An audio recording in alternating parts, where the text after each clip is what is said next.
Welcome, everyone, to the Vision Straight Masterclass series. I'm your host, Obi Malopi, and today we've got this fantastic opportunity where we get to be in a completely different country, and that, of course, is Israel. And we cannot go into Israel and not be and spend time with the fantastic Dr. David Berkow. How are you today, Doc? Very well, and thank you very, very much for this invitation. I feel a great honor. Thank you. No. The honor is completely all mine. I've been following the work that you do over the years, and I think you started optometry long before I was even born. But the passion, the zeal, the excitement, the approach to eye care excellence, the commitment to constantly elevating eye care to the next level, the way you're not shy of learning from people who are way younger than you. You're not hesitant to ask questions where you feel like this is beyond your scope. Is truly something that every single optometrist and ophthalmologist, in actual fact, everyone in the eye care industry can learn a great deal from you, because not a lot of leaders have that capacity to have the experience that you have, but be able to humble themselves to be constantly in a position where they can learn and acclimatize to new environments, to new initiatives, and so forth. So that's one thing that stands out from me, from you, ever since I've been connecting with you and following you over the years. And so when we've been doing this masterclass series, it made absolutely a lot of sense that right in the beginning, we will start these masterclass series with incredible leaders like yourselves, so that the rest of the continent of Africa, the rest of the world, can be able to experience that which I have experienced from observing and learning from you, sir.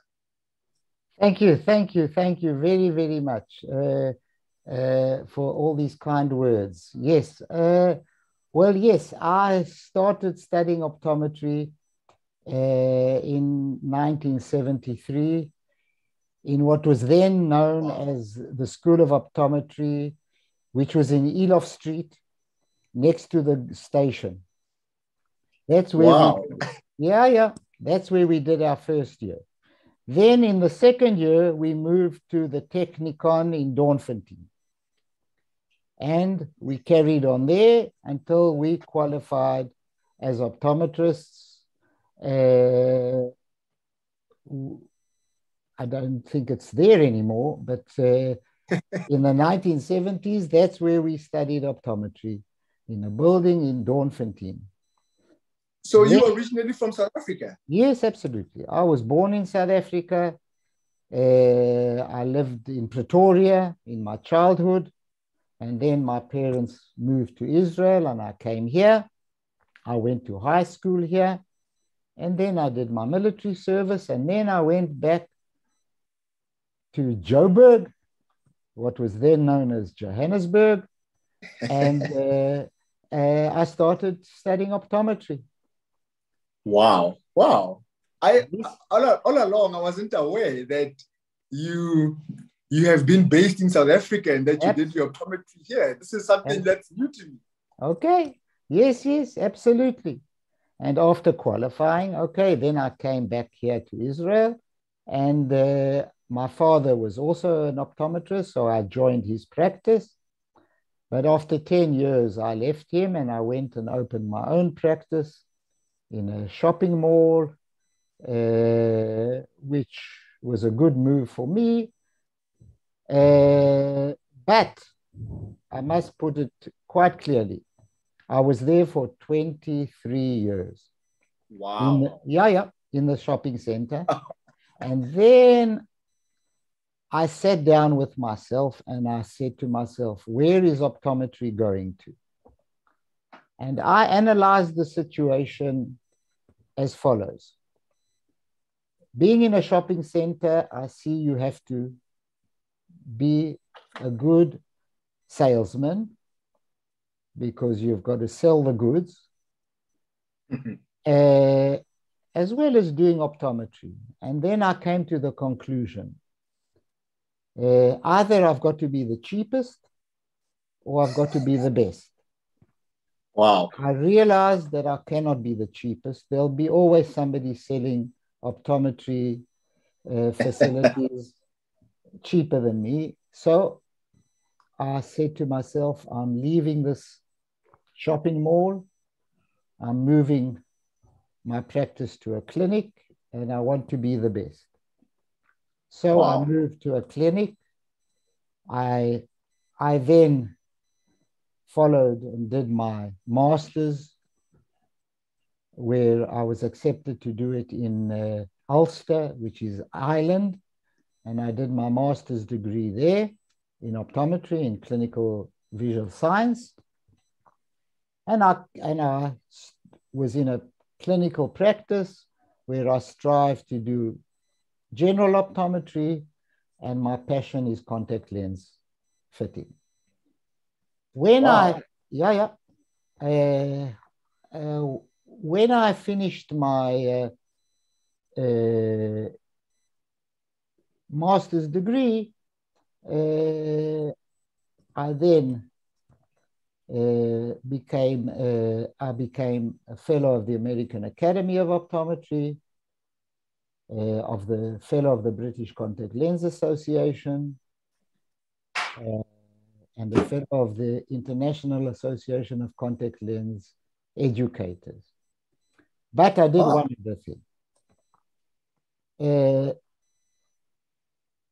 About 12 years ago, I saw an advertisement that they were starting a European Academy of Optometry.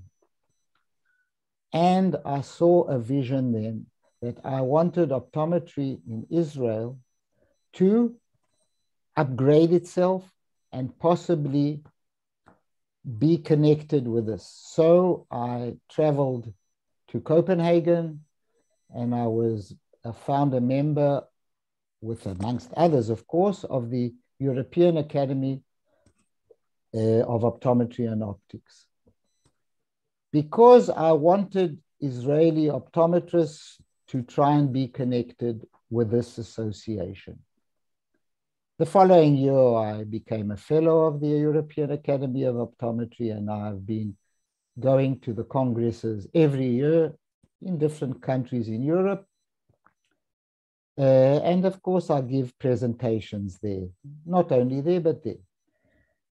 Well, my vision was not so wrong, because now there are two schools of optometry here in Israel, and they are trying to be recognized to give the European certificate. That means if you're an optometrist, say in Holland, and you want to go to the UK, if you've got the European certificate, you can move freely without requalifying.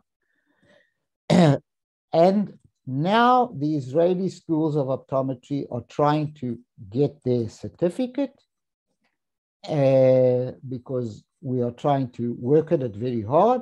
And then optometrists who qualify in Israel will their qualification will be recognized in Europe, which will help them to move across.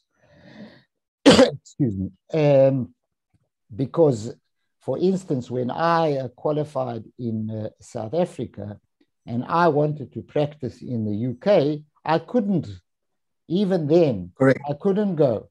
So I went to England, and I had to do the examinations there, like other South Africans have done, and we Correct. are recognized to qualify to practice there. Not that we have a work permit, but we are recognized to qualify. So with time, I've become more and more involved in optometry, and because I feel that I have a passion for this speciality, and I love optometry very much, and I want to give back to their profession a little bit of what I've received. So this is my vision. I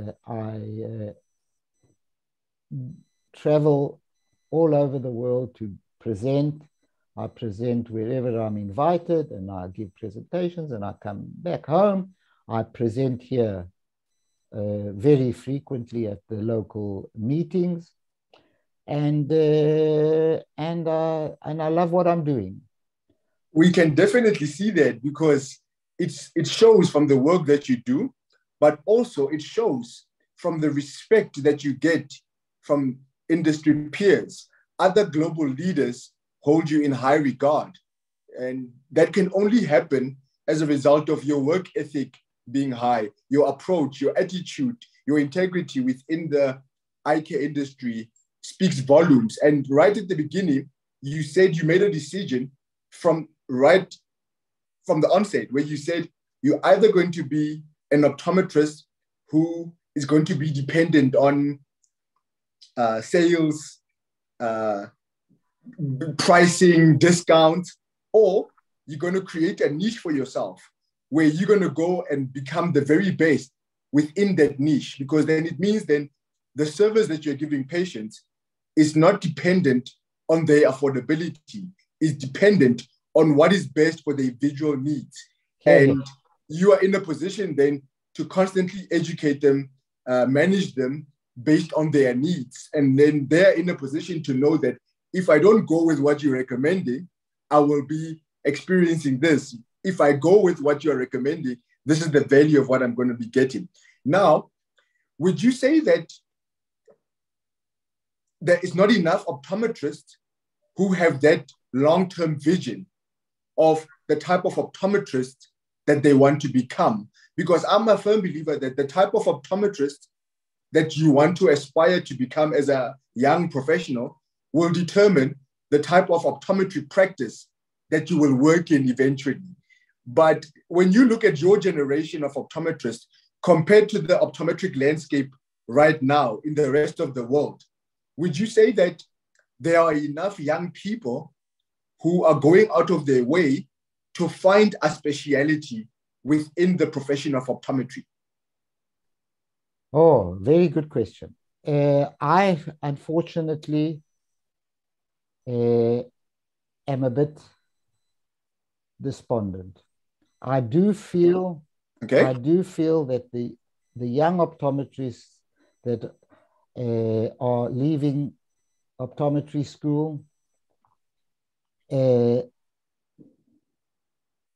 open practices and think only money. They want the income to come quickly. They don't, and I don't think it's only optometry. I think it's the younger generation. They aspire for a quick return on their investment. And this is not how it's going to be. You must aspire, if you want to carry on existing. I'll talk only of optometry. In the optometry world, you have to educate yourself. You have to look to be educated and raise your standard all the time. And then you will differentiate yourself from the others. And then you will be in demand. Because if you are looking on the short term, it's not going to last. Business is becoming more and more difficult in every phase, and you cannot make a quick buck. You have to give more to it, and you have to put more into it and to know more, to be more knowledgeable. I'm trying to educate the local optometrists, and especially the young ones, that this is what is needed. You have to learn more and be better and be different. Wow. Definitely. And I can say it for myself. I today am looking for the speciality, and I feel I can give you two examples. Okay. If you like. Please, sir. as I said before, I have a great passion for contact lens fitting. Yes. So I fit scleral lenses for keratoconus.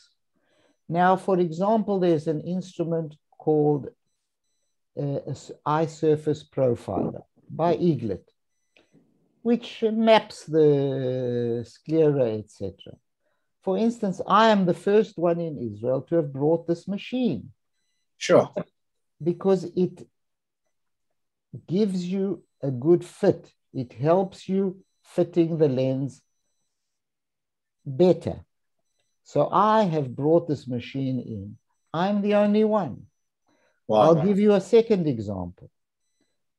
Where I am today, I think the days of giving another -1 to a kid are over. We have to do myopia management. We have to, and it's not easy. And you cannot convince everyone, but you have to work at it. Because if you want to be better, you must realize that giving another -1 diopter to a kid is not going to make you a better optometrist. So, if you want to manage myopia, I've learned, I've studied, I've done extra courses, and now I possess what we call a optical biometer to measure the axial length. Which is very important. Very important. Now, but not many optometrists are using such a thing. So how are they managing it? So you have to think ahead. You have to strive for better. And I'm trying to specify this to all the young optometrists. Wow. Wow. You know, one thing that I'm getting from what you're saying is that as optometrists, you cannot afford to rest on your laurels or past achievements. Definitely. Because just like in any other industry, technology constantly evolves. And we as practitioners have to evolve faster than the technology itself. And we can only do that by constantly educating ourselves, investing in that technology. But you can only invest in technology that you understand, that you understand what are the long-term benefits that it will have on the patients. Because if our clinical capacity or skills are advanced, it means the way we manage patients will be far better than the way we have always been managing the patient before. And that means the financial benefits on a long-term basis will be far exceedingly and abundant compared to the short-term pain that we're experiencing from investing in that equipment or technology or management solutions or diagnostic procedures. So that's one thing that I'm liking hearing from you, because a lot of people can get comfortable by doing things the way they have always been doing it and not realizing that, but wait a minute, this is actually not benefiting the patients long-term. I'm actually causing more harm than I am causing more benefits to the patient. So I like that approach. Now, I wanted to ask you, how different is optometry in Israel compared to South Africa, for example? I don't think optometry is different anywhere in the world. I don't think so. I think we're all, maybe we talk different languages, but basically we are practicing the same way in South Africa, in Israel, in the UK. Okay, not as in the USA, because I will say one thing. I do find that because I cannot use diagnostic drugs, this is not to my benefit. Okay. But other than that, I think we are practicing optometry the same. And it's not where you are, it's who you are and what you strive to do. That's the point. I think we are, I speak to optometrists, I'm in contact with optometrists all over the world. we're all having the same issues, the same difficulties, and we take it where we want it to be. And that's the main thing. I like that. I like that. What is the current relationship in Israel between optometry and ophthalmology? Because sometimes in some countries, there's always that battle where ophthalmologists feel that optometrists need to be doing certain aspects of the scope of eye care, and optometrists feel like they should be doing more than what they're allowed to be doing. And I find that a lot happening in South Africa and other parts of the world. Here too. Is there similar challenges Absolutely. in Israel? Yes. If I generalize, yes. Yes. If I generalize, yes. We are having the same problems here as you are having, ophthalmology versus optometry. On a one-to-one relationship, you might be able to find a different situation. In a certain city, you might have the optometrists working and the ophthalmologists, and there is a good interaction. But that's on a specific basis, not on a generalized basis. Generally speaking, we have a problem. We have a problem. There is a rivalry between ophthalmology and optometry. In you getting to speak all over the world,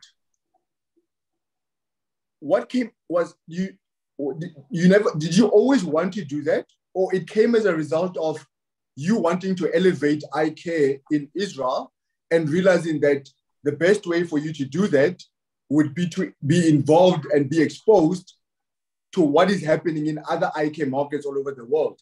And in you then starting that eye care journey in terms of your speaking engagements, how difficult was it in the beginning? And when you compare years later now, where it's common knowledge that David Berkow is going to be at the eye care conference, is going to be speaking on a particular subject. When you look back at your speaking engagement earlier on, because I'm sure there will be someone who's watching this interview that we are doing, or this masterclass series that we are doing, and is sitting in Turkey, or is sitting in Italy, or is sitting in Ghana, and they'll be thinking to themselves, one day I want to be attending conferences in the UK, in America, where I get an opportunity to be speaking. What would you say have been some of your challenges or learning experiences from your speaking engagements? Wonderful question. I'll go back. When I decided to change my optometry concept, let's call it that way, and be better and more professional, I then approached different congresses and asked to present at my expense. I had to get exposure, and exposure costs money, yes, but I wanted to be exposed. So when there were congresses, I sent in abstracts. Not all were accepted, but when they started being accepted, I went at my expense to the congresses all over the world, mainly in Europe. And then, of course, as I progressed with my education as well, I got recognition. And then I got recognition. And then the invitations started coming from all over the world.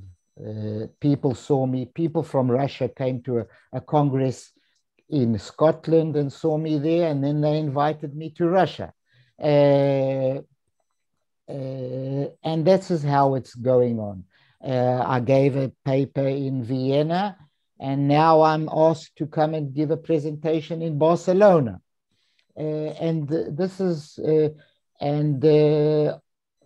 I don't know, but obviously my profile is known to those who want to know about it. Let's put it that way. As you said, what you know, what you know about me is more than what I know about myself. No, I think what I like about how you responded to the question is that you're putting in the work. So I think for someone who's listening in and has aspirations to be building a global eye care brand for themselves, one thing that I'm picking up from you is that you're putting in the work. You're submitting those abstracts. Yes, You're yes. doing those presentations. You're participating in discussions that are affecting global eye care. And so it means that you are building networks. Yes. How important is it for optometrists to be building networks for themselves in terms of those relationships Very, with other peers and so forth? very, very. And we consult all the time. I can talk to somebody from Greece. I talk to somebody from the UK or from the United States, and I learn from them. I don't know everything. I learn from them, and they teach me new things and new concepts from their experiences.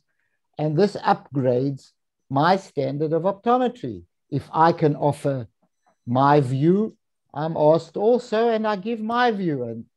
And that's, we exchange ideas, we exchange experiences, we exchange information from all over the world. Absolutely. Wow. And Wow. it's marvelous. It's marvelous. I think I do that myself, where Yes. I'm so grateful for social media, because I think with you guys, prior to social media, the work rate was far higher. It was not as easy as it is right now. Absolutely. The world has become so accessible, Yes. because here I am, I'm talking to you, and Yes. I've never met you in person, but I'm privileged enough to be able to utilize technology that enables me to connect with leaders all over the world. And I think I'm encouraging anyone listening to this and watching this right now to take advantage of the advantage that we are having right now, because leaders from all over the world, such as yourself, are easily accessible. Because I've seen that you are not shying away from having those Facebook accounts, being on LinkedIn, being on these different platforms where people can connect with you and reach to you. So that's very, very important. And I can attest that I've seen how easily accessible it is right now to communicate and get in touch with leaders such as yourselves. I wanted to find, yeah. You wanted Can to I say just, something?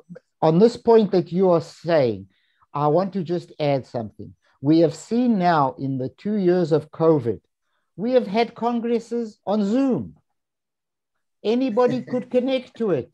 Anybody, you sitting in South Absolutely. Africa, could have watched the Congress, listened to speakers from Australia, America, anywhere in the world. And it's not going to end. For instance, next in June, the British Contact Lens Association will have a hybrid conference. That means I will be going to the conference in Birmingham, but you can sit in your sofa in wherever you are and tune into the Congress and listen to the lectures as if you're there. And people must take advantage of this. The expense is, there's no expense to it, and one must take advantage of what you are saying. Thank you. Absolutely, absolutely. Now, how have you managed finding a balance? Because obviously now your practice is a clinically orientated optometric practice where you're providing specialized services, high-end clinical management work. But you, at the same time, you are involved in global eye care. That means there's a lot of traveling, there's a lot of time away from the optometric practice. Do you work with other optometrists in the clinical environment that you're in? And how do you find the balance between what you have to do on a day-to-day basis, which is optometry work, and all the other things that you love doing within the space of eye care that still need to be done? Because if you don't do it, who's going to do it? Okay, that's very good. Look, I have a solo practice. I have built myself on the, which is not always good, that the patients come to me. Okay. They are looking When they phone and make an appointment, they ask the secretary, is David Berkow going to do the examination? So I work in a solo practice, and people come to see me and they won't see somebody else. But that's how I've built it, for good or for bad. So when I'm not there to generate the income, there's no income. Now, okay, so I can't leave my work for somebody else. I can discuss this issue with you if we have time afterwards, but let me just finish my train of thought. Now, you must realize that I've been in practice for 45 years, 46 years. Sure. So I manage my time as it suits me. I like that. Okay. But if I was starting out 25 years ago, 30 years ago, I couldn't do what I'm doing today. Then Makes sense. You understand? So makes sense. At every stage in life, you re-examine what you are capable of doing. Now, look, the conferences are usually abroad or over the weekend. You understand? Now, I travel to the conference. I can fly in on a Friday. Saturday, Sunday are the presentations. Usually, Sunday night I will fly home, and Monday morning I'll go to work. Wow. So I could, okay, but here we work on a Sunday. So I can miss maybe 2 days, Friday and Sunday. So that's manageable. That's manageable. So I don't have a big problem with that. Most congresses are not during the week. And that's how I manage my time. I don't go to every conference. I can't, but I choose those that are very important to me, or that I feel are important to attend. Now, after being at home for over 2 years, due to COVID, we haven't traveled. I've given presentations on Zoom. I will be traveling more this year because there are more. The people are more keen to go now and have interaction. You want to absolutely. What we missed on Zoom was we couldn't talk to the people. I was tired of Zoom now. That's right.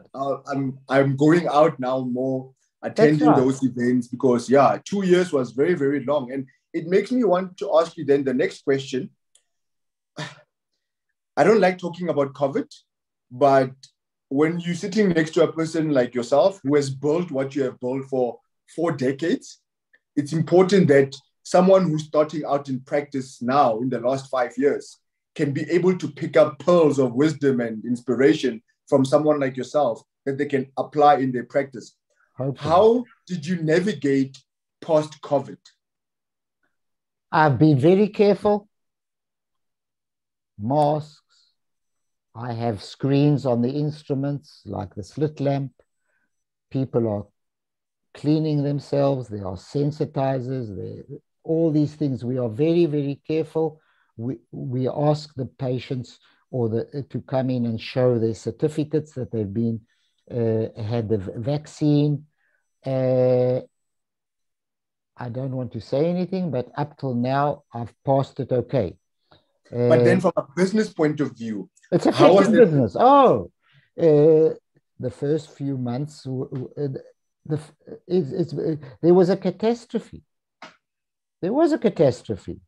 But I must say, if you are building your business on a day-to-day basis, then you've got a problem. You have to have some reserve for a bad time. If unfortunately you were laid up due to an illness, you would also not be in your practice. You have to have a reserve. You have to look after your finances. Not every rand that comes in is there for your pocket. There are expenses. So you must look at the financial state of your business because so you will have a difficult time. There was a very difficult time, and it's let me tell you a little secret. It's still difficult. It's still difficult. Yeah, I like the honesty. I like the honesty because, you know, this platform is here we call it a masterclass series because at the end of the day, it's a learning platform for all of us. That's right. That's what it's all about. And so one must be careful with your expenses and you look after your bank balance and then you can go over the bad times and carry on. Things will get better. You must understand, optometry is a profession that is needed. People will always have visual problems. So you've got to give them the answer. I like that. So I like it. If they were in COVID, maybe their income also dropped. So they didn't have the financial possibilities to come to you. They are waiting a bit to be a bit more secure. And then they'll come back to you. Wow. I like that. I like that. What is the one thing you enjoy the most about the eye care industry? Oh, when you see a patient that hugs you and says, wow, what have you done for me? And start crying, that's made my day. That makes my day. Wow. And that's the one side. And then when you stand in front of a classroom of newly qualified optometrists and you give them a presentation on whatever, and they say, thank you, we learned one thing from you. That's also wow. Wow. Wow. You are an inspiration, Mr. David. Your humility is unmatched. So thank you so much. Thank you for this. Thank you very, very much. It's been a great honor to meet you, to speak to you, as I've learned a lot about you. Also, you are also very humble. And I thank you very much for giving me this opportunity to meet with you, not yet in person, but I'm sure we will. Thank you very, very much. No, absolutely. Thank you, sir. Everyone, that was yet another fantastic episode of the Masterclass series by Vision Straight. If you're not yet connected with us on the different social media platforms, Facebook, LinkedIn, Twitter, Instagram, head on right there and connect with us. We would love to just come and add value to your eye care journey. And most importantly, make sure that you are subscribing to the YouTube channel because we've got fantastic content where we've got various leaders from all over the world on a monthly basis who are doing incredible work in their area of expertise, who we bring to the platform so that we can all learn from them. This was a fantastic. Thank you once again, Mr. David Berkow. And I look forward to one day, hopefully soon, not only meet you in person, but be in person with you at an eye care conference, sharing the stage with you. That will be fantastic. Absolutely. And take care, everyone. Thank you very much. Bye-bye. Bye-bye.